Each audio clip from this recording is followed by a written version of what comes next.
Hello, everybody, and welcome to episode 130 of the Dynasty Junkies podcast, a proud member of the Dynasty Addicts Podcast Network.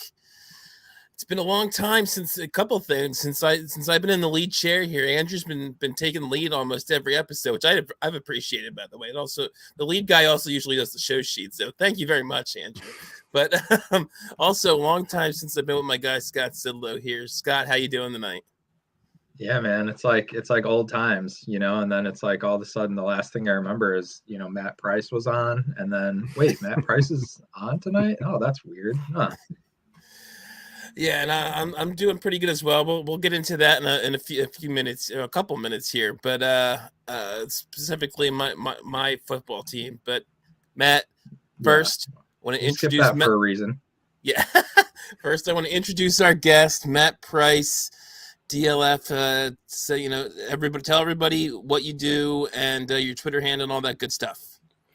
Yeah, you can follow me on Twitter at Matt Price FF. All my stuff's at DLF. I co-host the DLF Dynasty podcast with Ryan McDowell and Dan Myler, and the Dynasty Game Night podcast with Rocky and John and Russ. And sometimes I write stuff too. Right now I'm writing stuff for 4for4 for their DraftKings Rainmakers content stuff. So, but mostly Dynasty all over at DLF. Yeah, DGM. We need to get on that a little more. We've been slacking ever since the Tournament of Champions ended. We said that hey, we're getting paid now, so we should try to do one every week, and then we just and then we got one in like 2 months. Yeah, I think we got burnt out a little bit from the TOC.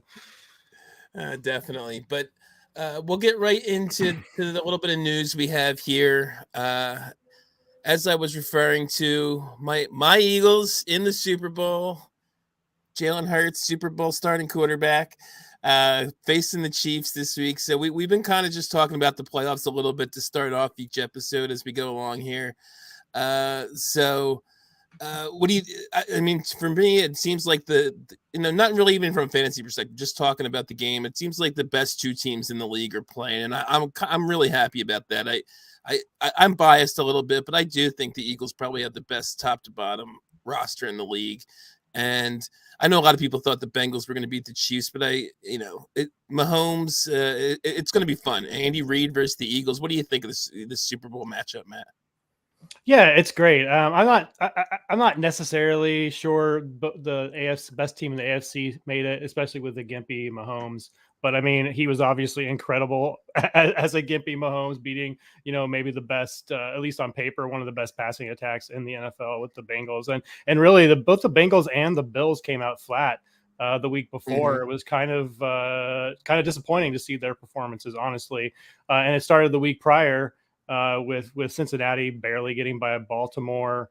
And the Bills, I can't remember who they played, but I remember that was a little bit of a rough game as well. Miami, that's right. With Skylar Thompson quarterbacking, right? So it was those teams weren't playing their best football entering the playoffs, and Mahomes took advantage of that. So it's going to be interesting to see how he deals with the I think what I would consider a much better defense, and like you said, a much better roster top to bottom. But it's Mahomes, so it's hard. It's really hard to count him out, even with no wide receivers to throw to, and running the offense through McKinnon and Pacheco. It's so crazy. I think the Eagles probably take it, but it's so hard to bet against Mahomes. Yeah, that's my big. I think they're a better team than the Chiefs, but Mahomes just can pull stuff out of his ass and make plays, and that's the thing I'm worried about. I hope he's still. Not that I wish the guy to be hurt, but I wouldn't mind if he's still gimpy in a couple weeks. High ankle sprains usually linger a while, but yeah, I like their chances. It's kind of weird as an Eagles fan to be the Super Bowl favorite. I don't think even in the other Super Bowls we've made, I'm not sure we've ever been the favorite. It's bizarre. But Scott, what are your thoughts on the Super Bowl before we move on to some of the other news pieces? I'm probably going to put some money on the Chiefs, but yeah. No, I mean, yeah, it's kind of like you said, really the best team made it. And everybody said, oh, it would have been a different game. I mean, it sucks pretty. He got hurt on the first drive, right? It sucks for the kid. I feel bad for him. Yeah. And yeah, it would have been a different game, but would they have won? Probably not. I mean, their defense couldn't stop the run, and they were the top defense against the run. So, I mean, at the end of the day, what would have been different? You think they would have put up 30 points? I don't know. Probably not. So, They got there. People saying it was an easy path and whatever. Like, okay, well, they're in the Super Bowl, so I mean, there's no easy path to the Super Bowl. It's a long season, and is what it is. I think the Eagles were winning that game, even if Brock Purdy was perfectly fine the entire game. I do too. Well, he was exposed the prior week too a little bit, so I mean. Yeah, sure. I mean, they scored 31 points on that vaunted defense, and I don't know that a healthy Brock Purdy changes that. No, so. No, exactly. And Jarrett Stidham did it to him. What was it, the last week of the regular season That's too? True. So all of a sudden, like at the end of the season, the defense just it became something different for some reason. Yeah. Well, D'Amico Ryans was a little distracted, I'm sure. all those offers. Yeah. So before we finish up with the Super Bowl talk, why don't we do a little prediction here? I mean, Scott, you'll be on next week if Andrew kind of throws that out there. I think you might not be on next week. But let's all make a Super Bowl prediction here. Matt? You said you lean the Eagles. Give me a score. Jeez, I feel like I always want these games to be high scoring, and they never are. So I always predict what I want them to be. So I'm going to say 31-30 Philly. What about you, Scott? Yeah, I was going to say the same thing and just bring it down a notch and go like 27-24. But no, I'm gonna probably say Eagles, honestly. Like if I'm betting, I'll probably put money on the Chiefs. Okay. But if I gotta pick one, I'll take the Eagles. Yeah, I'm right around where you guys are. I don't expect it. The first two games, like you referenced, Scott, they haven't been tested at all. Pretty much, it's been pretty easy. But I think they'll pull this out. But I do think it's going to be close, and I do think it's going to be high scoring. Their defense is very good. I think a little underrated by some people, but Mahomes. The Chiefs' defense is good too, though. That is true. Chris Jones is playing out of his mind, especially during the playoffs. So was Hassan Reddick, though. By the way. Yep. No, absolutely. Yeah, I didn't even know he was on the Eagles. But he was everywhere. Number 7 was everywhere last week. 17 sacks. I was like, who's season, that? I was like, wait, Reddick? You mean the bust from the Falcons? Oh, okay. Yeah, he had a great regular. There's been uproar here that he wasn't nominated for Defensive Player of the Year because he had a great year. But I still think it's going to be high scoring. I'm thinking like 31-27. The Eagles have been able to score on pretty much anybody this year, even with the Chiefs having a decent defense. So I'm thinking somewhere in there, and it's going to be hard to stop Mahomes. So I think they'll give up some points, but I think they pull it out in the end. So we'll move on to a couple of news pieces here. The big one happened, I guess it was yesterday. Tom Brady retires, quote unquote, for good. You don't think so, Scott? Scott's not shaking his head now. Nah, we'll see. You think he comes back and plays for San Francisco? He really has to. I mean, it depends on which conspiracy theories you believe. Did he get divorced because of the whole FTX thing? Or I heard that, yeah. If he really has to be like a single dad, and can he do it from Miami? Yeah, but doing it from San Francisco or Vegas, or the Vegas rumors don't make really any sense, to be honest with you. Like, okay, there's a connection there with the coach. You know how many coaches Brady's played with? Like, you could probably find one on half the teams, and their defense is atrocious. So why would you go there and then be in that division? That doesn't make any sense at all. I doubt he wants to go to the AFC. Like, I don't see a lot of things there. So yeah, he's retired for now, but you just never know with these guys. Some situation comes up where you've got a great team and the guy goes down. You just never know. So, it's funny because last year, the one thing I wanted to say was last year, almost no one, there was one league out of all the leagues I'm in where somebody dropped Tom Brady. Whereas this year, I'm just like watching the alerts come in. People are just dropping him. And I'm like, that's just the second one. Yeah, he didn't have a great year. So I guess, he's coming off a monster year versus he's coming off like an year. So, maybe, but I just found that interesting that like no one dropped him last time, and then now all of a sudden everybody. Especially since some people still have Andrew Luck on their roster. Yeah, right. Which one's more likely here? There's also the fact that Tom Brady's going to be like 46 years old too. Like Andrew Luck was in his 20s and he retired. So that's true. That's true. Yeah. But Matt, do you think it's quote unquote for good? And how does this affect your opinion of the remaining Bucks? Chris Godwin, Mike Evans are probably the most significant guys. Fournette, I think his value is shot anyway. So Yeah, I don't know. I think probably the most likely thing is that it's real, but my gut says that it's not. He's just. I mean, can't you see a scenario where him and Gronk hang out at some vacation somewhere? Maybe they're on Gronk's cruise boat and like, hey man, you want to go run it back with some other team? Let's go to some other team together or whatever. I could see a million scenarios where Brady wants to come back, but so I don't know. In terms of Goff and Godwin and Evans, it seems like maybe they should probably blow it up and move on. Like, unless they have a plan at quarterback, there are a lot of free agent quarterbacks, that they could make a run at and try to be competitive again next season. But it seems to me like their cap situation isn't super great. So that would be a good way to get under that a little bit. And yeah, I don't know. I don't think Fournette has a huge trade market. So I'm not sure what they would really do with him or how much money I haven't looked at his contract or anything, how much money they could save by just outright cutting him or something. So it's 4 or 5 million. Yeah. I just want him to hand the reins over to Rachaad White and let's go. Yeah, and I think for me, Godwin has been a buy for a while, and I don't worry too much. I mean, unless he just ends up with so much, like if Kyle Trask is starting next year, then I'll be worried. But I don't think that's going to happen. I think maybe a Leftwich is Garoppolo. gone. Yeah, Arians is I mean, so I think Trask is done. Yeah, and I think as long as he has a competent quarterback, Godwin just gets open and just catches a bunch of passes. We're a little more I think Evans will be a little more quarterback dependent, so it'll be interesting to see what happens. They're not, like Matt said, I could see them possibly trading him.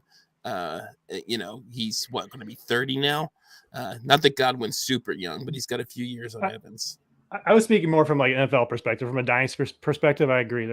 I think they're both buys because I think the sentiment is way down on them. Like, oh my God, what are they going to do for quarterbacks? And they're both very talented. And I think wherever they end up, they're going to be productive. And there's certainly a decent chance they could end up with a competent quarterback. Like, there's all these guys that we say this guy's gonna start somewhere next year, like Jimmy Garoppolo, Derek Carr, those kind of guys. Like, they're not great quarterbacks, but I think they can support an Evans or a Godwin or something like if they're both there still. Yeah. Okay, so we'll finish up with the big coaching news of the week that Sean Payton traded to the Broncos. I believe it was a first and a second, and they sent back a third, I think. Broncos just throwing picks around like candy between Russ and Peyton the last couple of years. So I'll start with you this time, Matt. Do you think I kind of believe Russ was going to be a bounce back candidate anyway. I've said on Trade Addicts, I almost think Nathaniel Hackett being gone is almost like an Urban Meyer effect. So I definitely think there was going to be an improvement, and Peyton's about the best you could have hoped for. So you have any hope for Russ, or are you just out on him? No, I agree. I think I was a buyer anyway before this, and it makes me want to buy more. I think the price has already started to increase a little bit. I've been running a couple of dispersals lately, and the first dispersal was before this news, and his value was pretty depressed. And the second one that's been running now for about a week, it's definitely come up like 10 to 20%. Price wise, different leagues, different setups and stuff, but he just feels more expensive already. And I still think is at a reasonable price. And like you said, Peyton's good for everybody. It's just, can Peyton and Russ work together? And it feels like at this point, Russ has to make it work, I mean, he's already he's kind of like tarnished his reputation, right? He's already looked down as less of a quarterback than he was in Seattle, I would say. So hopefully he makes it work. This whole Russ personality thing that they need to figure that out. And I'm sure, I mean, it's going to be a way different challenge that Peyton had with like Drew Brees, right? Like, it just seems like a different, way different personality type. So it'll be interesting to see how he handles that. Yeah. And as our Russ that we all know has said, Peyton knows how to work with short quarterbacks, so that can only help Russ. I guess that's true. Like, people did comp Russ to Drew Brees for a bit coming out, so that makes sense. I also think this is going to be good for Javonte too if he comes back fully healthy. He's had a lot of success with the running game in New Orleans, which people don't think as much about because of Drew Brees. But between Ingram and Kamara and all that, Ingram pre-Kamara and all that stuff, even back to like Deuce McAllister, he's had a lot of success with the running game. But Scott, what are your thoughts? So Javonte, Russ, anybody you want to talk about? Well, I'm just gonna say, I mean, Kerry Collins was 6'5" and Tony Romo was 6'2", so I mean, he could just work with all quarterbacks. I mean, Sean Payton, he's the man. Yeah, this is like one of those things that I've been trying to tell people, that this time of year there's so much NFL stuff that can affect fantasy stuff, and sometimes maybe you don't care why, or whatever. But like, this is the stuff that I'm looking at. I mean, Hackett ran an offense of progression based, like, I have Aaron Rodgers who just makes pinpoint throws, and this is what I'm going to run. And then he tried to plug that in with Russ and did not change anything. I mean, what do we know about Russell Wilson? He's a rollout guy. He's a play action guy, move the pocket. Like, that. So why would you not incorporate any of that stuff? I mean, they were both probably stubborn, right? And they both probably were kind of set in their ways, and it just didn't mesh. But Sean Payton is a West Coast matchup based guy. He can do the horizontal typical West Coast game. He can also do the vertical game, which we saw early, like with Drew Brees, right? And then later in his career, when it was more horizontal, thrown to the running backs, we've seen Jimmy Graham, we've seen the Marquise Colstons, we've seen Devery Hendersons of the world, like these random guys that turn into, like, not necessarily stars, but and then you think about some of those names over the years, and then you go, yeah, but look at who the Broncos have. So I think that just gives you some really good just good vibes about it, right? Like, yeah, these guys are actually talented. So imagine if he can come in here and install an offense, and Russell Wilson can get on the same page, and they can kind of mesh a little bit. I mean, it may not be instant, but it could be one of those scenarios where you're right. That's exactly right. As the Urban Meyer effect, essentially, where you're just going to see the whole team just rise up. Essentially, you're going to get better performances from every position group, every player. So I think they're pretty much all buys at this point. Yeah, I'm with you. And again, even before the Peyton thing, it was like, there's no way I thought that Russ, he's not old enough that he's washed up. So there's no way he was going to be this bad. Again, he didn't physically look washed. It was just the decision making, right? Yes. And so and we have like a 10-year sample size of him being a good to very good quarterback, and 1 year with Nathaniel Hackett of him being an awful quarterback. So I'll look at this as the outlier, and Peyton just helps that. And like Matt said, excuse me, even it's obviously given him a bump, but I still don't think people are paying a ton for Russell Wilson. So he's a guy that I'm definitely looking, especially with the way I play quarterback. I still think he's a guy you can get for like a single late-ish first. So yeah, easily. Yeah. 2 seconds, I bet.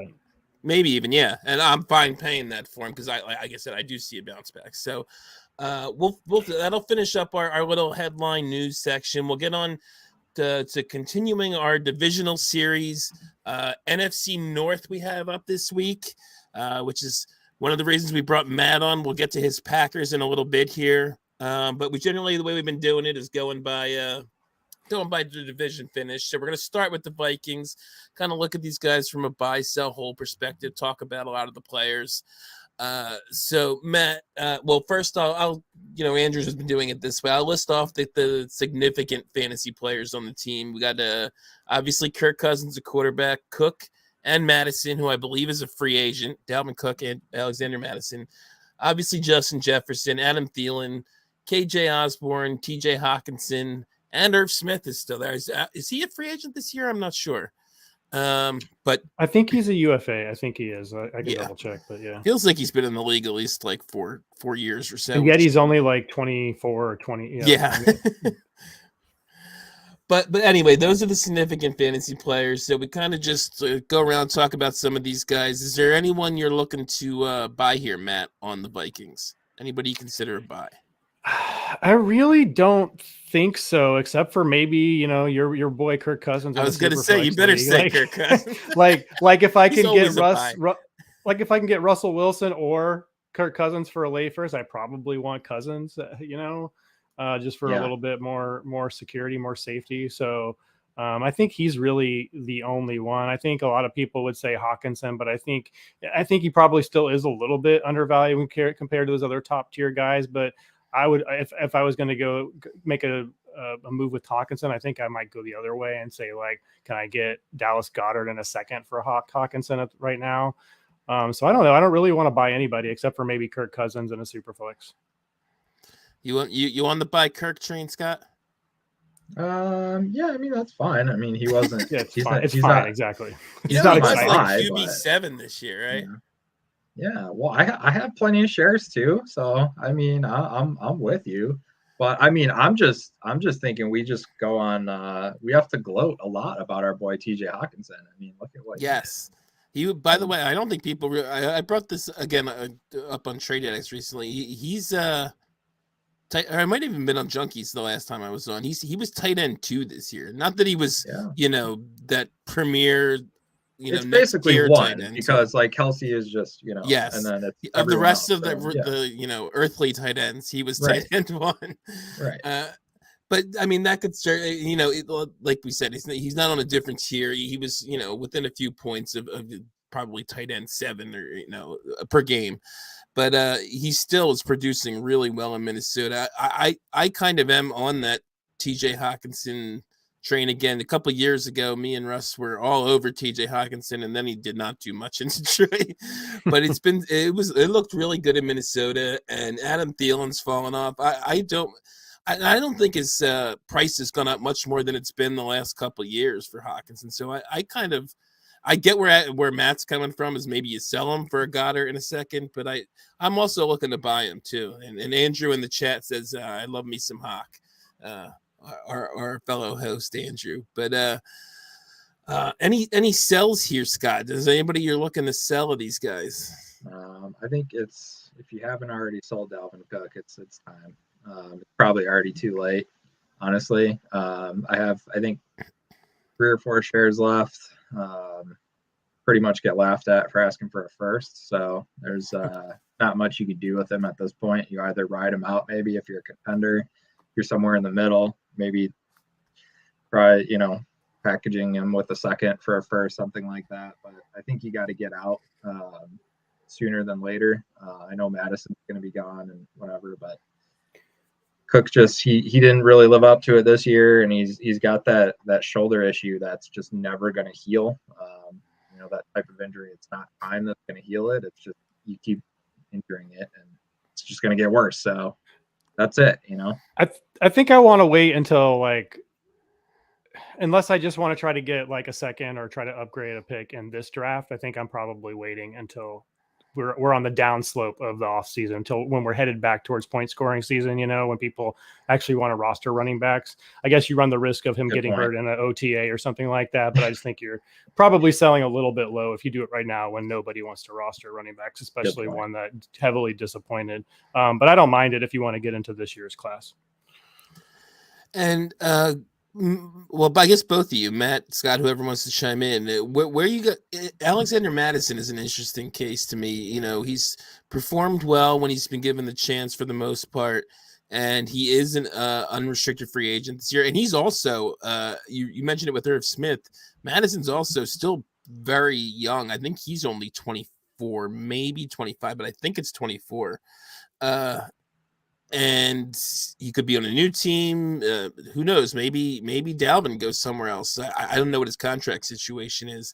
But what do you think of Madison here? And is that someone, this running back market this year is going to be interesting. I feel like there's a decent amount of free agent guys. We know there's a pretty good class this year. So I guess, Matt, I'll throw it to you again. Where are you at on Madison?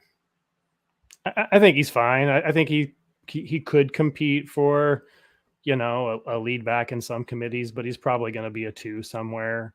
I'm trying to think of like landing spots where he could compete for the 1, maybe like Arizona if they move on from Connor. It's just tough because he's been fine as a starter, but I wouldn't say he's been, like a top end kind of guy, right? So in that kind of market for running backs is kind of depressed. He is a UFA this year. He is only 24, so that's appealing. I don't know where he's going to land that he's going to get a shot to be the full-time starter. I feel like wherever he goes, he might get a slight upgrade as like a lead back in a strong committee or something, but I don't think he's going to be competing for an every down role, Yeah, I think you're probably right there. I think the hope is that he's a 1A somewhere. Scott, would you throw a mid-second for Madison? No, I don't want any. No, yeah, he's like you want to buy him for a third, but if you have him, like, what's the point of selling for a third? He's somebody that's so hard to move, I think. And I guess the only other guy, Adam Thielen, we all know what Justin Jefferson is. Of course, you want to have him on your team, but trying to buy him, good luck with that. So, and I'm not selling him either. So he's basically a hold. Thielen's pretty much kind of over the hill at this point. KJ Osborne is what he is. The only other guy I was kind of interested in was the Irv Smith. He's a free agent. He is a free agent. So Mm-hmm. Which means he could get a bump if he ends up going somewhere it looks like he's going to start. But I'm kind of like over Irv Smith. Like, I had hope for him early in his career, and he never. And Cousins has always been a guy who kind of likes to favor the tight end, and he just never really did much there. Like he never did what Hawk is doing right now, really. So either Irv Smith, I guess a hold if you have him, and like maybe sell him if he gets a bump from signing somewhere where he looks like he's going to be the starter. Scott? Sorry, man. Oh, no, you were kind of staring at me, so I just threw it to Scott. Is Scott there? Okay, Matt. I mean, I'm still kind of interested in Irv Smith, depending on landing spot. I think he still, he came into the league so young, 20 years old, and really had only played tight end for a year or two coming out of school. His first 2 years in the league were pretty injury riddled, and now they just go and sign Hawkinson because Irv Smith, they couldn't really rely on him, right? So if the health comes together, I think the talent's there. He still has stuff to learn in terms of playing the position, but I think the physical talent is there to still be productive. So we see these tight ends all the time take more than 3 years. We like to say 3 years, tight end's going to take 3 years. Sometimes it takes longer than that. I know Evan Ingram had a great first year, but hadn't really done anything since then. All of a sudden he goes to Jacksonville and has maybe I think it's the best season of his career, tight end 7 overall, I believe he finished as. So I don't think it's out of the question that Irv Smith goes somewhere and becomes productive. So somebody who wants to, I don't know if I really want to pay anything for him. I guess if I have a late third, I'd throw it at him. That's the thing. He's something like that. Guy. Yeah. Yeah. So I'm not really going to pay that much for him, but I think he still has plenty of room for growth. Yeah, and he's actually a guy I think, despite being in many, many leagues, have 0 shares of. So, to me, he would, if I have him, I'd be hoping for a good spot and then trying to sell him for probably a second. Like, if he ends up, I can't even think of somewhere off the top of my head where it'd be, oh wow, he signed there. But I'm sure there's a couple places where he could look like a nice, right away fill-in starter, and that's when I'd move him.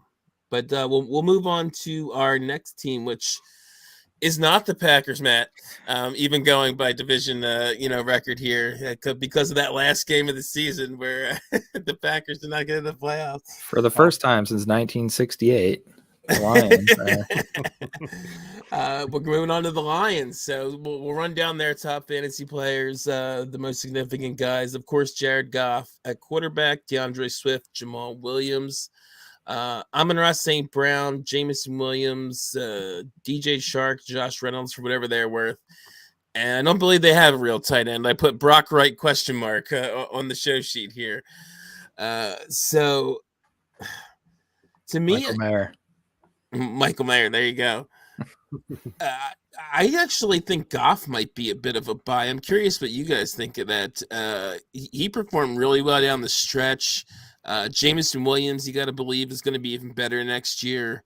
And maybe if they get a legit tight end to replace Hawkinson, it could be even better. I think Goff is kind of locked in there. I mean, they're not picking high enough to really get a premier rookie quarterback.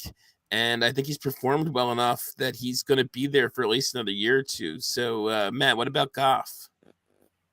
Yeah, I like him. I think he's going to have a much tougher schedule next season. We're going to see what he's really made of.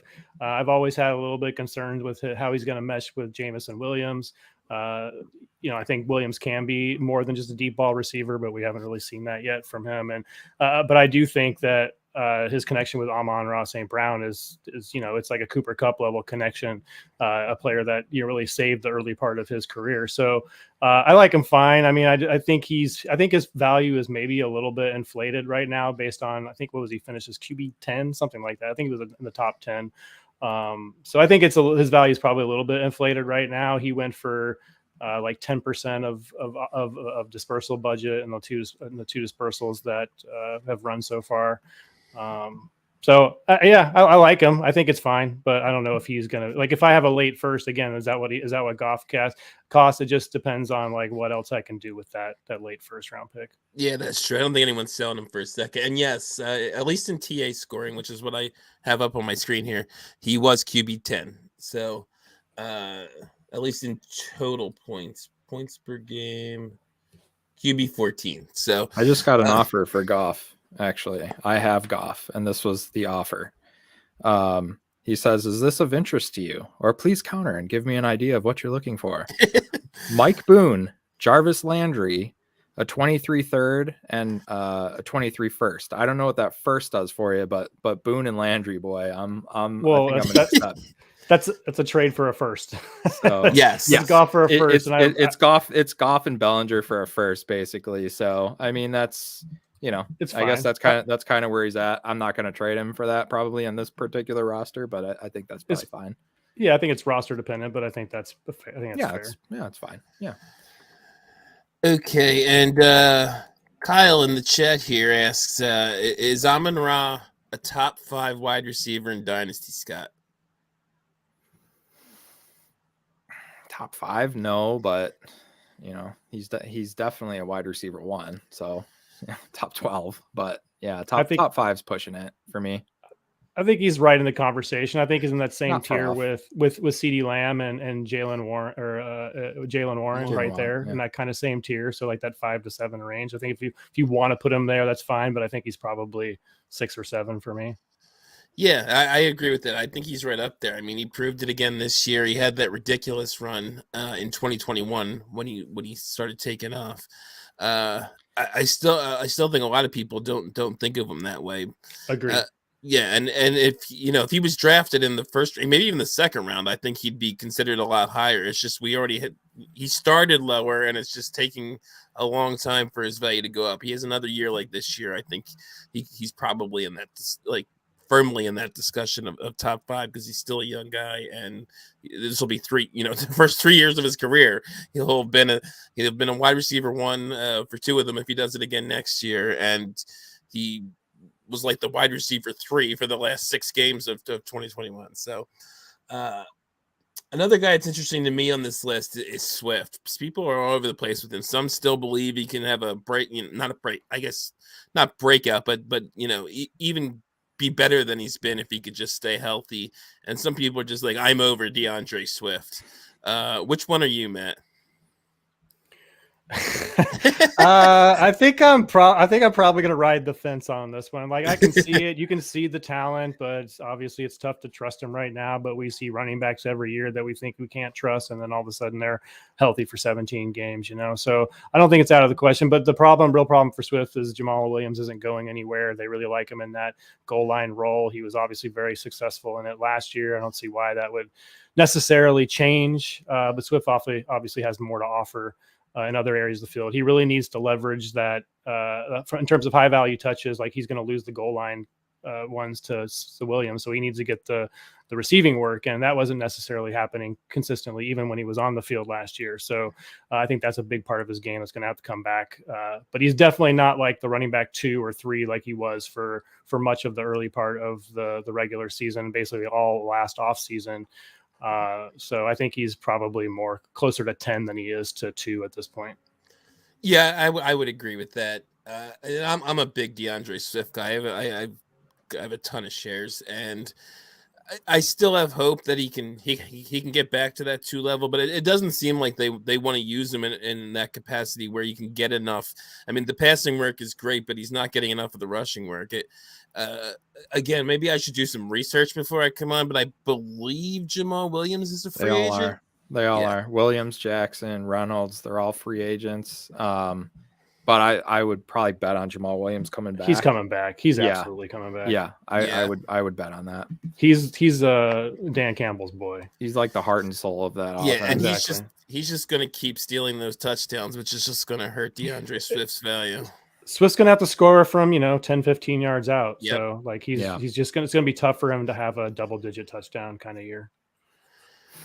And then the last guy we'll talk about that we haven't mentioned yet, well, just in passing, is Jameson Williams. We haven't seen hardly anything from him really in terms of production. He did get on the field towards the end of the year, but Scott and then maybe Matt afterwards. So where are you guys at on him? Are you interested in acquiring him?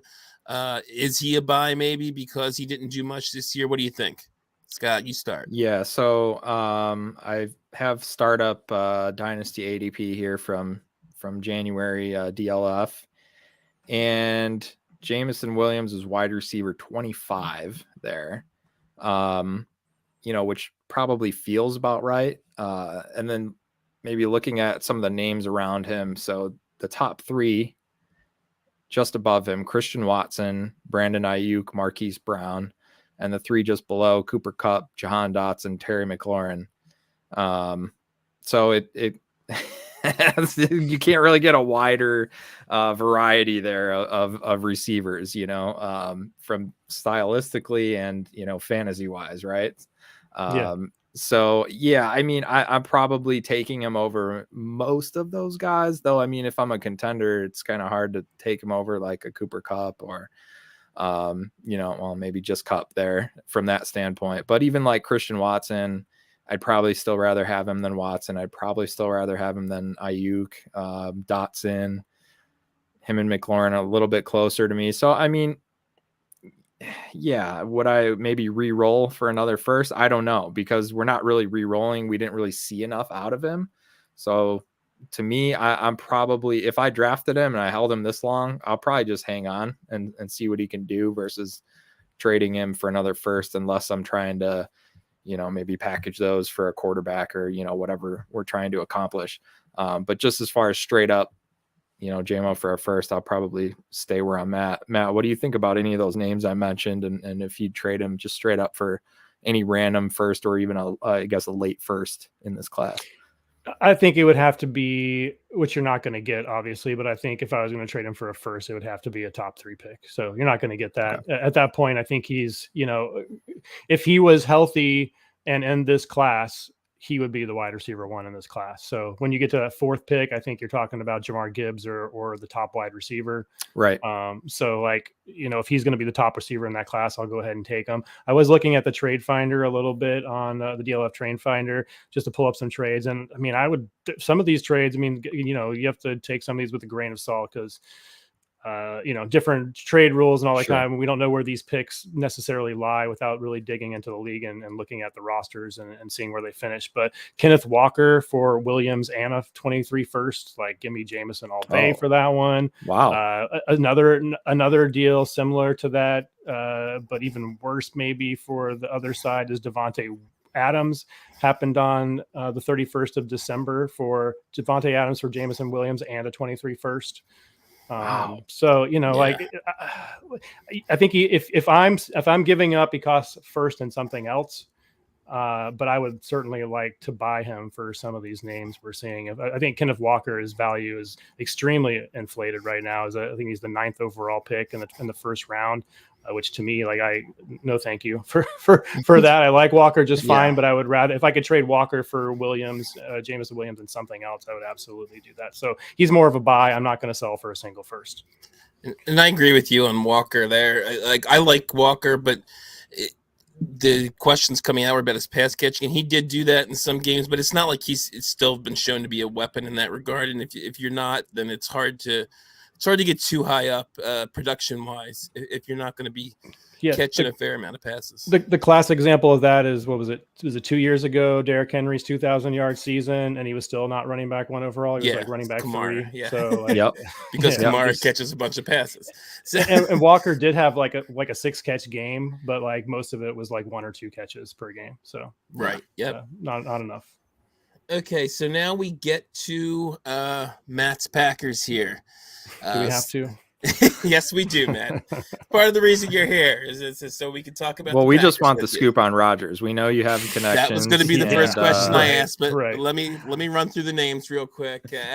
Significant fantasy option. Well, maybe not all significant, but the names we know: Aaron Rodgers, Jordan Love, Aaron Jones, AJ Dillon at running back, obviously. Alan Lazard, Christian Watson, Romeo Doubs, Randall Cobb at receiver, and Robert Tonyan at tight end. So that was the first question I had planned to ask you. To be honest, where as a Packers fan, how do you see this Rodgers thing playing out? Is Love going to be the quarterback next year? What do you think? I have no idea, man. Like who knows what? Nobody knows what Rodgers, and maybe he doesn't even know. I don't think the Packers are going to bend over backwards to get him back this year like they did last year. And if somebody comes calling, I'm sure they'll consider moving him. There's this apparently a weird connection between him and Nathaniel Hackett, which I don't get at all. I know that he was this coordinator 2 years ago, but like, is that really a big enough draw to go to the Jets? I mean, the Jets have a good team. Don't get me wrong, except for the quarterback position. So, but yeah, if Rodgers goes, you have to think it's Love. Like if it's not Love now, then it's never going to be. And right. I think you're gonna have to make a decision on him pretty soon. I believe this is his final year on his contract. Or did they pick up the 5th year option? I can't even remember. They did. I don't think they did. So you have to see what you have with him. He's on the roster. He's been in your system for 4 years. Like what you have to see what you have. So I think he would be the quarterback if Rodgers was to move on. But I'm not super confident that that's really going to work out. So what would be the biggest slap in the face is, okay, Rodgers is gone. Now let's go draft our first round wide receiver for our new quarterback, Jordan Love. That would be the biggest. I mean, they should do that, but they have to. Yeah. Such irony, Yeah, and I think this would be the year they have to pick up his 5th year option, right? It was 3 Yes. Post. Yes, this is his 3rd year. They will. They don't have much of a choice. They're gonna have to. Yeah. What do you think, Scott? Where are you at on Aaron Rodgers? Is he? Where do you think he ends up? Does he play for Green Bay? Does he end up somewhere else? And is it Aaron Rodgers goes somewhere else, and then maybe you can get a bump out of him and sell him, or what do you think? Yeah, I think I'm kind of hoping for that. I had a chance to sell him. I think actually, Rocky, one of our leagues, I got an offer of just a single first for him last year, and I should have taken it because my team's terrible. And why didn't I take it? Yeah. And then I was like, wow, this team's really good. It's probably going to be late. And then like it ended up being like the 106. And I'm literally just kicking myself like the whole season thinking about that. And then now you'd be praying to get the 106 for Rodgers at this point. Maybe. No, definitely not going to get that. But if I could even get a late first, if he signs somewhere else or whatever, if he comes back, and they get him a weapon or something. Lazard and Cobb are both going to be gone most likely. His contract really puts them in a bad spot. So I don't really know what they're going to have to draft a receiver, right? Because they can't really sign one, and there's really nobody to sign anyway. So unless they're going to trade for one, which is pretty unlikely, I mean, they're going to have to draft somebody, I guess. Otherwise it's just, Christian Watson and Doubs and whoever else they threw out there. But yeah, I don't know. I think it's maybe hard to come back to that situation. But he put him in that situation. So I don't know. He's kind of an enigma, but I kind of like him to the Jets. Just the parallels to Brett Favre, the age, all that. And like, honestly, the Jets with Aaron Rodgers can compete. Like, agree. That defense is good. Look at the weapons. Yeah. Like, yeah, they need to fix the O-line a little bit. They've had some injuries and some misses there, but they just have that trash quarterback, Zach Wilson, that's messing everything up. Like, somebody on this podcast really didn't like him. I couldn't remember who. No idea. Matt, what do you think? I wanted to ask both of you about this guy, Christian Watson, because I think you can make the argument he's a buy, a sell, or a hold. So which one would you? Where would you put Christian Watson in those 3 categories? I think he's. You're right. He could go any direction. Exactly. I was like, he's a buy because I think the upside is much higher than we've already seen. But also, like, maybe not, because all of the things that we were concerned about with Christian Watson before are still concerns. Like, he's still an old prospect. He's still raw. The athletic potential that he showed on those multi-touchdown games, we already knew that was there and present. It just took, a Hall of Fame quarterback to unlock that, right? That's the other thing with them. We don't know even. I mean, it's probably Love, but we don't know for sure who his quarterback's even going to be next year. I think I like gun to my head. Like if someone came with calling with a mid to late first for Jameson Williams, we said no, thank you. I'm going to keep Jameson Williams. I think I probably would move on for Watson for one of like the top 3 receivers in this class. So like a pick in that, I guess, like 4 to 7 range. Yeah, and I think it might. That's probably what the Watson manager is going to want, because he was picked sort of late first in most rookie drafts last year, and he showed a little something. So I don't think you're getting him for a late first, right? But Scott, what do you think? Is you with Matt then? Maybe more of a sell if you can get that kind of price. Yeah, I think so. Friend of the show, Nick Scripp on Twitter, he just posted recently, I think today actually, Christian Watson on Keep Trade Cut, which I don't know that much about, but people keep mentioning it, so obviously it's a thing. Sorry, you're not ever getting a sponsor from them, but So yeah, don't worry about it. Literally never used it, never heard of it, but he's above George Pickens, Brandon Ayuk, Michael Pittman, Treylon Burks, Chris Godwin, DJ Moore. I mean, so wow. If I can tear down Marquise Brown, Deontay Johnson, like if I can go to any one of those guys, I mean, and honestly, Watson is almost 24 years old. Like, I'd sell Watson for Godwin straight up, let alone if you're saying George he's below, Pickens you should be getting 2 a plus. years younger. Yeah. I mean, like some of these guys aren't even, like Ayuk's only a year older. Jerry Jeudy's the same age as Christian Watson. I mean, like that's just wild. So, I mean, just some of those things you look at. I mean, obviously different sites, different things. It's why you go to DLF, right? Because that's going to be legit. But it's interesting to see some of this time of year, you get some of that weird stuff. So if you've got somebody in your league that follows that or whatever, then there you go. Make some offers and sell. Okay, and then the last spot I think we talk about is the running backs, Jones and Dillon. We kind of been looking for Dillon to sort of break out, and he hasn't really done it. He's had his moments. He's had spans of a few weeks, maybe a month, where he'll score a bunch of touchdowns. Matt, how do you see this running back situation breaking out next year, since you're the guy who's following the Packers there? I think it's going to be similar, honestly. I think they're both buys. I think both of their values are very depressed right now. And on a team where you have a quarterback that we're not sure about, I think they're going to be even more run heavy. They're the 2 best offensive players on the team. So I think that LaFleur will, now that Rodgers is gone, he'll be able to, he won't have all of his plays that he calls in just be, brushed off by the quarterback, probably like it happened with Rodgers last season.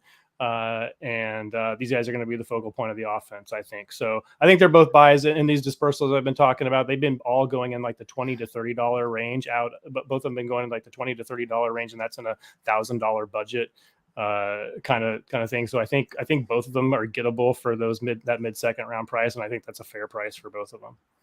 Do you think that the sort of usage that we've seen, I mean, obviously you're saying, and I agree, that we'll probably see a little more volume overall in the running game, but I mean, between the split, do you think it's going to be similar to what we've seen like last year, or could Dillon overtake Jones in any way? Or I think he could on early downs if they want to play it that way, but Jones is so good on early downs as well, either as a runner or a passer. And we keep saying, Dillon's the big guy. He's going to be the goal line guy, but Aaron Jones is one of the best running backs in the NFL at the goal line.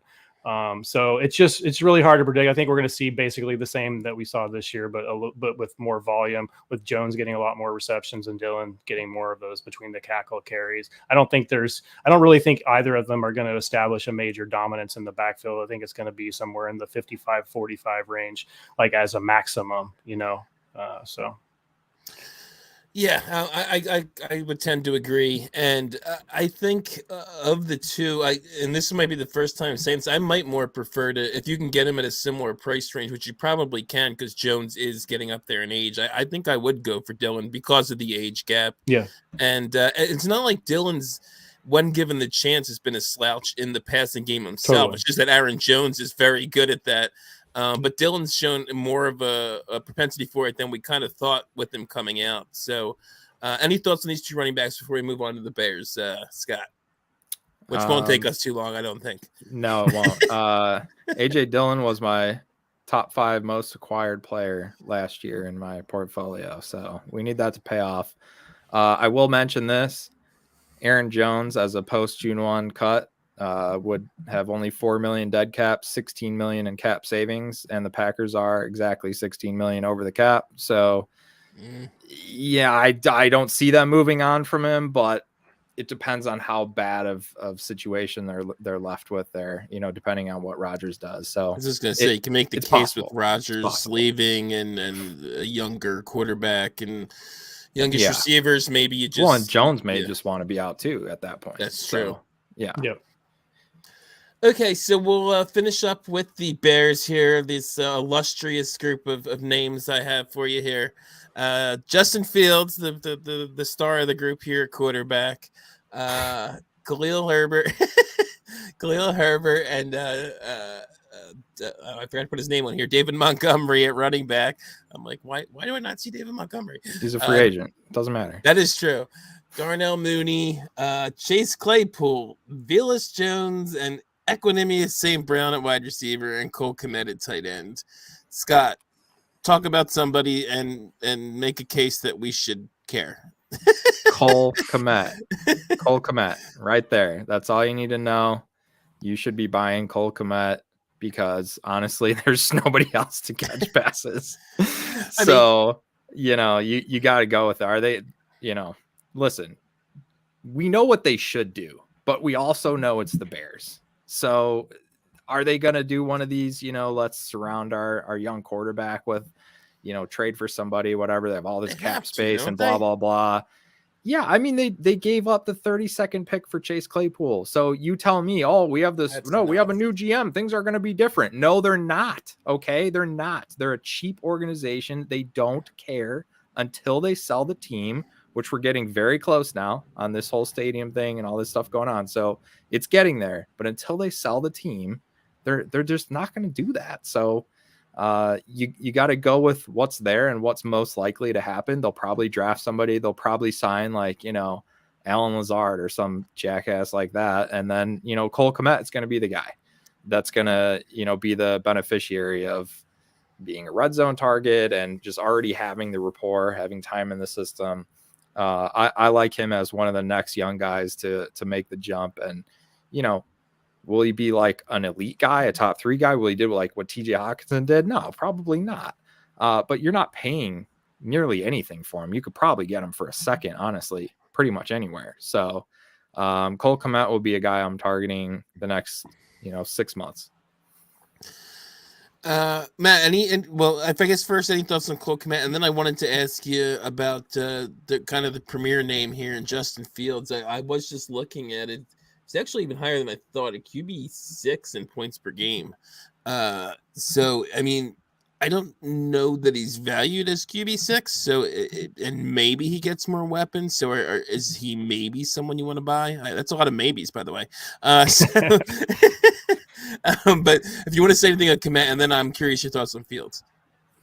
Yeah, Kmet, I think he's fine to buy. I do think he's a bit undervalued at tight end 15 right now. I think he's probably closer to the back end tight end ones, especially as Scott said, as pretty much his main weapon. I do think the Bears are in a very good spot, obviously with the number 1 pick. If they end up making that pick and not trading it for a million picks or some very good players and a combination of picks where they can also draft a very good wide receiver, I mean, that's what I expect to happen as a Packers fan and watching the Bears organization for decades and decades. Yes. But they are in a catbird seat. So that makes, and all of these pieces are fairly cheap. So that kind of makes me want to buy in a little bit. which hurts me again as a Packers fan. But I do want to buy Fields too. Quarterback 6. I actually do have him as quarterback 6 overall in my Superflex rankings. But I'm a sucker for the running quarterbacks, and he's the cheapest, I guess, outside of Daniel Jones, if you want to consider Daniel Jones, who did have a very good rushing season as well. That Fields is the cheapest of those mega rushing quarterbacks. So I do want to buy him. I'm fine with the quarterback 6 price. I'm fine sending a couple of first round picks for him if that's what it costs, and I need a quarterback. So yeah, I'm a buyer of Fields. I'm a buyer of Kmet, and I do want to buy. I want to buy Darnell Mooney too. I think he'll be much better as a number 2. So yeah.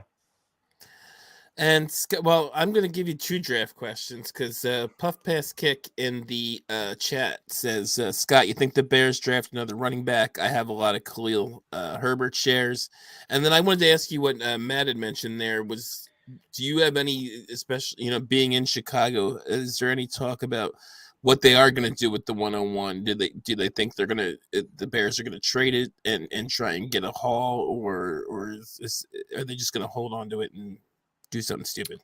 Khalil Herbert's amazing. He's a really good running back, actually. He can do everything. Honestly, they could just play him as their lead back and be fine. Agreed. Considering Fields does most of what you need anyway. Yeah. But they'll probably draft somebody. I wouldn't expect them to use high capital. There's so much here. We keep hearing it, and I don't know if this is a national thing or local, but we keep getting linked to Barkley because he's great, and we have so much cap space. And would that be awesome? Yeah, sure, but it doesn't fit. It doesn't make sense. That's not the piece that we need right now. Considering there's about 48 other holes on this roster, so. It doesn't make any sense to do that. Everyone here, just wants to, trade back, but they feel such a lack of confidence based on the whole Trubisky thing where they traded up one spot and they gave up all that to move up one spot to take Trubisky. And then it's okay. And then that obviously we know that turned out. So there's just no confidence in the team to be able to pull this off the right way. However, the GM, other than the Chase Claypool move and other than signing Equanimeous St. Brown, therefore forfeiting essentially our compensatory picks that we would have gotten, which was another incredibly stupid thing. Those 2 moves outside of that, and again, rookie GM, his first year, he's going to make some mistakes. Outside of that, he's actually done a really nice job. He's found some late players in the draft last year, so, I think there's some hope that he's competent enough to pull it off, but the thing is, what will the owners sign off on? And, ultimately it comes down to that. And as far as getting any big names or making big trades or people thinking we're going to do a Tyreek Hill or an AJ Brown or Stephon Diggs, those things just are, I'm sure he's going to want to try, but I don't see the team signing off on it. Trade down to either 4 or just 7, 8 back, or 9 and pick up a few pieces. Pick up some pieces and draft JSN, reunite them with Fields, and let's go. There you go. Let's do there it. You go. We fixed it, you guys. Bears, you just gotta listen to us. Yeah. Okay. Unless you guys have anything else, I think that's enough Bears talk. So we will move on to our final segment of the show. Find me a trade. So we have a roster here submitted by Jason Reel, who I don't know if he's still in there, but I believe was in the chat earlier, at Real People with 2 R's, RR Real People. His team is Dante's Inferno. It's a 14-team Superflex PPR league, 1.75 tight end premium, 4-point passing touchdowns, -2 for interceptions. There's a lot going on in this league. -2 for interceptions, 0.5 point per first down, except for quarterbacks who get 1/3 of a point per passing first down, and there's a 0.1 PPC. So there's all sort of stuff going on. I had no idea we had all that. All that. And I've been in this league for 3 years or something. Yeah. So. Scott, by the way, yes, is Didn't in know. this league. So Scott actually didn't do a trade. We had Andrew do one, and me and Matt also did one. So Scott will just kind of comment and laugh at our trades or whatever. So I will give it's a start 11, one of each position: QB, running back, wide receiver, tight end, and then 6 flex and a super flex. 28 roster spots, start 11, 8 IR spots, 5 taxi, and it's basically a bankroll league. So all rookie drafts are auction, and money rolls over from year to year. Our guy Jason does not have any rookie rollover rookie money, and I don't think he has much in the way of picks either. And Scott, if you want to share his roster, I can let me pull this off the screen. If I can get this. I've got it. And then we pull the overlay off so There it's we easier go. to share. And then you can kind of run down his roster, and then we'll get into our trades. Rocky, can you see that to add it in? Yeah, there we go. Okay, cool. Okay. Quarterbacks, Matthew Stafford, Tua, Zach Wilson, Mitchell Trubisky. Running backs, Tyler Algier, Michael Carter, Kareem Hunt, Dearness Johnson, James Robinson, Singletary, Kyron Williams, Jeffrey Wilson. Wide receivers, Deebo Samuel, Jacoby Myers, and handful of roster cloggers: Terrace Marshall, Devin Duvernay, Chase Claypool, tight end Pat Freiermuth, and Jonnu Smith. So those are pretty much the notable names there. And yeah, like you said, not a lot of picks, and I don't think any rollover money, if I'm mistaken. Zero. Yeah, Zero he, draft capital. he did have So- some at one point. I was looking at, you said, mentioned it was on the message board, and then I think he made a trade that got rid of all of it. So, but just this is real quick. Jason's description: he was third in 20. He was third in the league in 2021, but had a dispersal, and thought I could make my team better, so I entered it. I thought that was an interesting comment. Before I finish up here, were there multiple good teams that left? Because in general, I don't think it's a good idea if you're third to enter a dispersal to try. I didn't know there was a dispersal, so I don't know when this was. I finished third. Rocky, I finished 13-1 in Red List 2, and I joined the dispersal. So, but I'm assuming you did that just for fun or something, not that you thought you were making your team better. Mostly for fun, but I wanted to shift some value from position to other positions and things like that. But yeah, mostly for fun. But yeah, I just I need a very specific kind of team to enter a second chance. It's got to be very middling. If I'm rebuilding, I generally don't want to lose my picks and young players, and if I'm good, you're usually going to get worse. So it has to be kind of a very specific roster for me to even do that. But anyway, he said this past year he was the third worst team after doing that dispersal.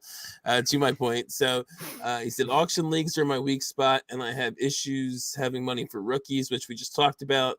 So just looking to see where I can go from here. Not sure I really have a position of strength, which unfortunately I think I kind of agree with you, Jason. So I guess since he's not here, and I'll just run it down real quick. We'll do Andrew's, and then we can get into Matt and I's trades. Andrew gave a trade and a little write-up, and he actually, for fun, did a trade with Scott's team, since Scott is in this league, as we said. So his trade was to send Deebo Samuel. Oh, what was it? Sorry, go ahead. Okay. Decline. Wait, no, sorry, go ahead. to Scott for George Pickens and Jamal Williams, and then he says, or the combo of something like James Cook instead of Jamal Williams, and rookie money equivalent to a fourth as a pivot. Andrew's reasoning is that I think there's a tier break between Deebo and Pickens, and I'd like to get more than Jamal back from tearing down. But knowing Scott, that might not be possible. I would make this trade to get 2 potential starters. Help Scott with his impending issue of being over the roster limit. If you can get Jamal, I would then recommend you try and flip him for a better RB option, perhaps a Khalil Herbert or James Cook type. If Scott prefers Jamal over Cook, I'd be fine taking Cook and a later pick in rookie money instead, but I would start with Jamal for trade value alone. Does Jamal have more trade value than James Cook? No, not in my opinion. Yeah, I don't think so either. So I think you're a little off there, Andrew. But I guess Scott, since he's trading with you, what are your thoughts of that one? Yeah, I mean, I don't hate it. Just unfortunately, I mean, I already have Ayuk, and I mean, so I'd have to flip Deebo or trade Ayuk. I don't really want to pair up those two guys, especially with that situation. And I mean, I'm not buying Debo per se, but I'm all about moving from Pickens. So I guess from a strategy standpoint, I'd be interested from that, perspective. So yeah, I mean, I think he's on the right track though, as far as, moving one of those pieces, tearing down, getting more. It's gonna be a long grind. He's gonna have to do a lot of trades like this, probably a similar trade like this, get Pickens and a piece, and then trade Pickens for another guy and another piece, and just kind of keep working your way down. And hope some of those guys hit and turn them into rookie money or whatever. Right. So it just depends on how you want to handle that, but it's going to be a long grind regardless without rookie money. And Matt, what do you think of that just from a pure value perspective? And then maybe you can get into yours. I know you offered a couple options here. From a pure value perspective, I think it's, I don't know. I was going to say, I think it's fine, obviously buying some years back from Debo to Pickens, but Jamal Williams doesn't do anything for this team. So I'd be looking, I think you can get, Debo for a late first should be a lock from any contender. Like at that point, I think I would rather have that late first than Pickens and Williams. And I got to do something with Williams. Right. So I would like to zoom out though, if you don't mind, Rocky, to a top level of this league. I do have a few comments, and I don't want to dump on the league or anything, but can we get rid of the auction values on the roster pages? Because that does two things to me. Well, I guess maybe three things. One, it makes you feel bad if you paid a lot for a bad player. Number two, it makes you feel better than you probably should if you paid a little bit for a good player. And number three, auction values, whatever you paid for the player in the auction value, does not matter. Like that does not have any bearing on the value of the market value of the actual There's player. not contracts and salaries in this league. You're right. Yeah. Right. So like people, if they see it on the roster page, oh, well, like I paid this much, so I value him higher than maybe I should. I don't know. I never even noticed that was there. But like, it seems like it could add some biases somewhere. So I would get rid of that completely. Smart. But 14 team league with 11 stars. This is a tough league. That's going to be a tough I love league. Yeah. But I have bad news for you. I think you probably already know this, Jason. You have a full gut, as they say. You need to move everything off of this roster, basically. I did come up with a few specific trades, but I wanted to rank your assets for you. Number one, I think your most valuable asset is Tua. I could see holding on to him, but I could also see moving him because he is your most valuable piece. We have this concussion issues. He's probably coming back and he's going to play football again, but it's a little bit scary. So you probably want to hold him just because of your quarterback situation, but I could see moving him for sure. Number two, most valuable is Debo that we talked about. Then you get into Stafford. And I don't even know who would fourth with you. Maybe Tyler Algier, and that sounds gross. So I have two suggestions for you. Number one, get rid of Stafford as soon as you can. I like trying to move him for Jahan Dotson, a former first round pick who played very well last season when he was healthy. That would be to Kaboom. And then if I don't even know if this one would get accepted because everybody's probably plugged in and know that Zach Wilson isn't going to start next year. But if you could pair Stafford and Zach Wilson and go get another young wide receiver like Treylon Burks, then I like that as well from Demon Wolf. And then Debo for any first round pick. You got to get him off your roster before he becomes 29 years old and nobody wants him. Yeah, I like all of these as we'll see when I get to my trade in a minute, where I trade basically the two main guys you're talking about here, and I think these values are all pretty good. I'd be pretty happy to get any, especially if they could do that Treylon one. I would love that because I think Zach Wilson is kind of worthless. I might even do both of them for Dotson if the person already knows that Wilson is worthless because he's already down to a 31 in the DLF trade value calculator, and that's in a Superflex format. So if that tells you anything, he has almost no value at this point. So try to get rid of him before somebody gets wise. Zach Wilson is just my happiest take I've ever had, I think. So. it's a good one. Because I said it from the second he was drafted, and I've just been proven right in like a year and a half. But before I move on to mine, any other comments on Matt, Scott? Yeah, no, I mean, I completely agree. You know, it's just, plus you kind of have to look at the league too and just go, how did it turn out last year? And just notice that there's kind of 4 or 5 of us that have pretty, I mean, my roster's probably not that great, but there's definitely 4 or 5 teams that are pretty strong. And so to compete, you're going to have to start from scratch and really build it up. So there's not going to be just 2 or 3 moves that are going to, you know, put you in contention when you have some really strong teams, especially in a 14 team, right? Because then you're just a couple more teams behind. You know, but from a positive standpoint, it's a couple more teams you have to trade with, right? So you know, you just gotta grind. This like, let's be honest, this is a two-year minimum rebuild. Oh, Like, yeah. This is not, you're not competing in 2 years. You need to tear this dang down to the bones, earn the number 1 pick. I did see you have your number 1 pick in 2024. So that's good. So tear it down to the bones, get qualified for that number 1 overall pick for multiple years, and start building. I agree with you on the 2-year rebuild, and that kind of segues nicely into my trade, because what I did was I took the 2 guys you said, you know, you pointed out he should move in Debo and Stafford. I totally agree. You know, Debo isn't old, but for a rebuilding roster, he's going to be like 29 probably by the time you're competitive. And Stafford obviously is older. And I said trade Debo and Stafford to team Good Omens. I don't know. Maybe I'm asking a little much here. I don't know. But for their 24 first, 23 second, 24 second, and Elijah Moore. I feel like Elijah Moore's value is pretty plus. It's almost sort of a flyer. I mean, not a total flyer, because Elijah Moore is a very good player, but just from what we've seen from him this past year, and we don't know what the quarterback situation is. I think his value is pretty depressed. So I was hoping to get him thrown in there on top of the picks. Like you said, I think Debo should garner at least a first, and then maybe, you know, I don't think 2 seconds is bad for Stafford. So I think and like I said, try and get more thrown in there so you just have another hopeful pieces. Like you said, 14 teams, 11 starters. Try and get as many pieces as you can, and it's going to be easier to acquire those 24 picks than 23 picks, and it's going to take a while anyway.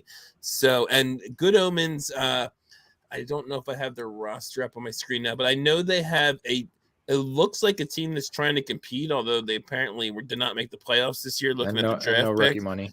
Yeah. But he has like I have it now. Nick Chubb and Miles Sanders, Antonio Gibson. He's got a lot of running backs, and some of them older, and he's got some decent receivers, and he's got Mark Andrews. So he's got a team that's not too bad, and he has no quarterbacks. He's got Teddy Bridgewater, Tyrod Taylor, and Jameis Winston. So he's a guy who might have some interest in Stafford, even though his value is not very high right now. And so I think it would make sense for him too. So, and like I said, if you could work that with all 4 of those pieces coming back to you, I think that's great. And I think I would do it. I would, take out the Elijah Moore piece. I would still do it for the picks. So, Matt, what do you think of that one before we finish up here? Yeah, I love it. Get as many picks. I'm sure you already know this, but stay away from running backs.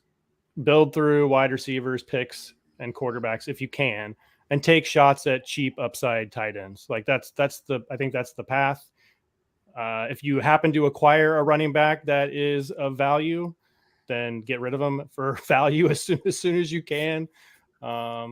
But yeah, I think this will be a fun rebuild. Don't give up on it, because I do think this is the type of team that encourages people to walk away because it looks bleak.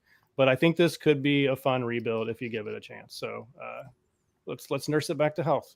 And one other thing I wanted to point out too is even if you're worried, when you send these pieces, if Good Omens pick might be late next year. I'm not even worried about that, because especially in an auction league, just pile those picks, because you can make 5 seconds equal for or something like that. So, but Scott, why don't you finish this up here and then we'll sign off.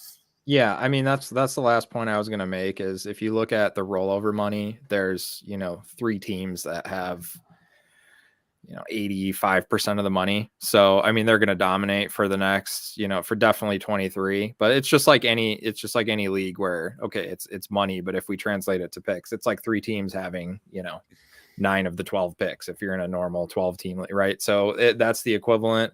I'm kind of stuck in the middle, so I'll have to make a decision to go, one way or the other. You don't have any money, right? So now you just got to start stockpiling for the future, but now you have to get in the position that one of these guys is in. So you can go back and look at one of those teams that has a lot of money, look at how they got there, right? Look at the trades they made, look at what they did to get there. And then in 2 years from now, you're going to be that team that has all the money that could buy up all the prospects or trade it for your players, whatever you want to do. Because Justin, who runs this league, he built up a ton of money, and instead of spending it on all the rookie picks, he bought all the players, and now he's dominant. So, you could do it a couple different ways, but you got to get the money in order to get there. So that's the first step. Okay, so that was our last trade. So that'll finish us up for this week. I want to thank Matt for coming on. It's been great talking to you tonight. Great talking some Packers with you. And Matt, why don't you just remind everybody what you told us at the top of the show about where they can find all your stuff? Yeah, everything's over at dynastyleaguefootball.com. The two podcasts. You can find me on Twitter at Matt Price FF, and sometimes I write stuff. Okay. And one thing I wanted to say before we do all our business at the end here is a reminder.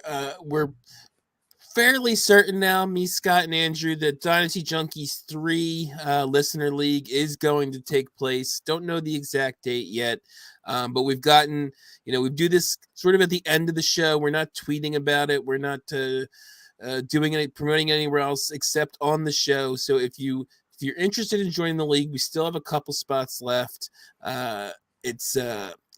Just tweet at us, either DM, or if you want to just do it on Twitter and tag the pod, hashtag DJ3, and we will get you in. We've had a bunch of people do that. We've got a list growing, so a couple spots left. Some of the people in the chat, Puff Pass Kick, Kyle Stenra, have done it and are on our little list here. So it'll be a lot of fun. I think we're going to make it a 14-teamer. If you're interested, that's about the only setting we know right now, I think. Auction. Maybe. Always. Yes, I know Matt was going to say that. Yeah. But anyway, so if you've listened this far and you're interested in joining a league with us, and one other thing I wanted to mention that we kind of decided this week that I thought was going to be fun is me, Scott, and Andrew are going to share a team, and we've decided with 3 of us, we're not going to make decisions together. We're just going to see it and then do it, whoever gets there first. So that we'll see how that works out. So you're probably going to kick our asses because some of us are going to take bad trades, and some of us are probably going to reject good trades, and it'll be a lot of fun. We're probably going to do that in the startup draft too. We're just, whoever gets there first gets to make the pick. The startup auction, yeah. So that day will be the end of the podcast. Yeah. Hey, I'll free up my Thursday nights just in time for the season. There you go. But anyway, again, if you want to, like I said, you can DM any of the 3 of us. I'm at Dynasty FF Addict. He's at Scott_Sidlow. Andrew is not here tonight. Is at Andrew Hall FF. Or you can just put it out on, send a tweet out tagging the pod at Dynasty Junkies. Also, if you like what you heard tonight, make sure if you're not subscribed already, subscribe to the pod, subscribe to the YouTube on DAP Network. You'll see when we go live and see when some of the other pods go live as well. I know Fantasy Timeline is taking a little break, but they usually stream live. So subscribe to the DAP Network there and wherever you get your podcasts. And also, if you like what you heard, please give us a rating review. I don't think we've gotten one in a while. I haven't checked in a little bit, but it had been a while since our last one. So we love seeing those. Give us 5 stars. It helps people find us. And I think that's pretty much it. So Scott, why don't you take us out?